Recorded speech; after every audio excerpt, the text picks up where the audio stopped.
Let's say you're scrolling on your phone or your laptop and you decide, you know what? I feel like watching a movie or maybe a TV show. You head over to your local provider, maybe Netflix or YouTube, type in what you want, find the title, click it, and then you see it. This content is not available in your region. This is called geo-blocking, and today we're going to take a quick look into what it is, what its effects are, and how it happened.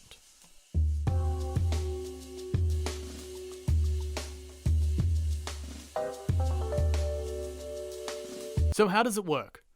Well, basically, when your device sends a request for information, such as a TV show or movie, it sends that information with a return address known as an Internet Protocol address. When a server reads this, it checks a database to make sure it's allowed to send the data to the region your address is coming from, and if it's not, it sends you some sort of denied page or error. To be honest, there's not a lot of skills in setting up a geoblock. It steals a couple of points from network engineering and coding, but otherwise it's relatively simple, easy to set up, and very repeatable. But to be honest, blocking regions across the entire globe is a little complex. So let's regionalize. Let's take a look here in Australia.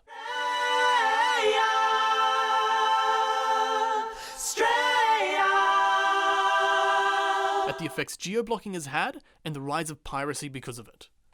Geo-blocking itself is not necessarily new. It's actually been done for quite a while. Do you remember when DVDs used to be PAL 4 or PAL 2? This is just another version of geo-blocking. What is new is that now the disruptor is being disrupted.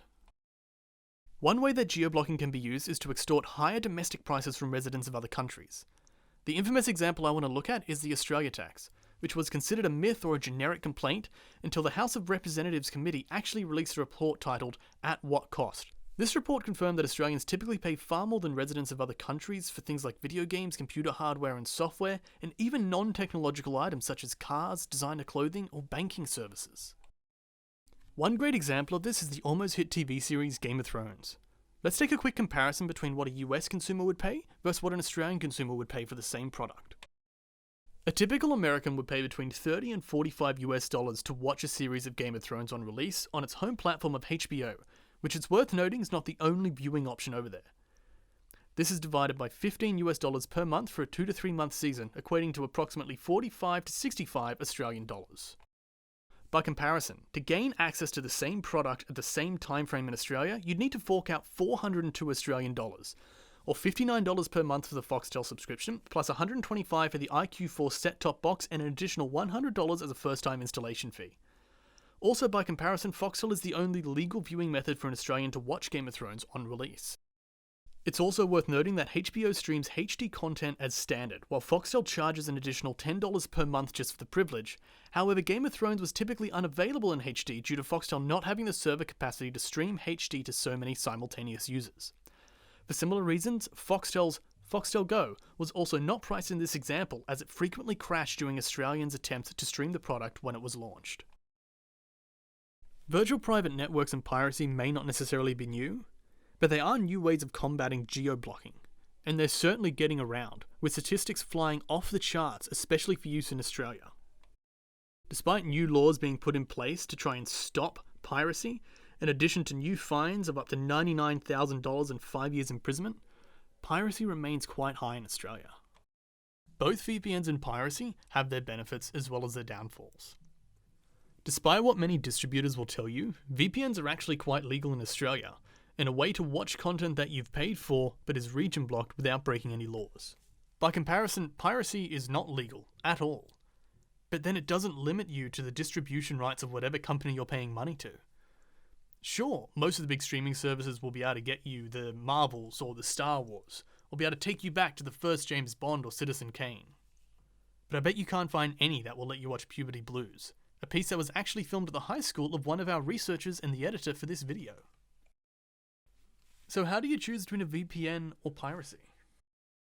VPNs used to be very complicated. You had to manually set IP addresses, try find servers around the globe, and honestly, not a lot of people have the time, effort, or knowledge to do that. Additionally, with services like Netflix constantly trying to take down VPNs and stop their usage, you needed to be able to evolve and constantly change what you're doing. This is one of the reasons why piracy used to outshine VPNs by so much. But now, VPNs are actually quite easy. Sometimes for just a couple of bucks a year, you can pay a company to do the entire thing for you, and you never have to think about it. or do anything more than just click a button to decide what country or region you want to pretend to be in. Piracy, on the other hand, seems to be getting harder. So it would seem. And even search providers such as Google and Bing being forced to remove piracy links from their searches. It's becoming harder to pirate in this country. Although it's certainly not hard, by any means, just harder. A survey of people across Australia has shown that most Australians are actually willing to pay for content if it's provided in a fair and reasonable manner.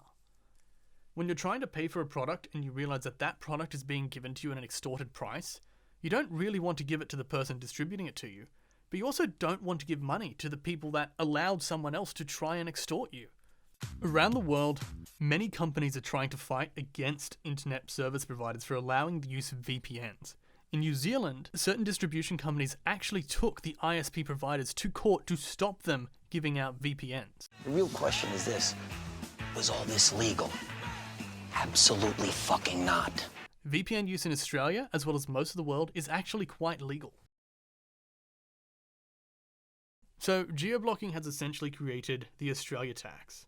But through that, Australia has now created the piracy culture. And in return, a lot of revenue has been lost because people aren't paying the content creators who made that content. They're either overpaying to some distributor, or they're just not paying at all. Whilst you could argue that geo-blocking and region locking targets everyone, the reality is it kind of targets production companies. Distributors take their products to various regions, try to charge extra money, and then no one ends up with any because no one's going to pay more. We live in the age of the internet, and the internet provides a service for everyone. We shouldn't have to pay more than someone else to get the exact same files brought to us in the exact same format. It doesn't make sense.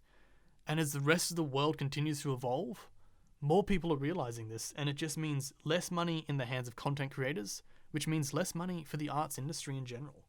The reality is that for all the effort put into region blocking, it takes much less effort to bypass it. And it always will. And people always want a fair go. Hell, that's the unofficial motto of Australia, the fair fucking go.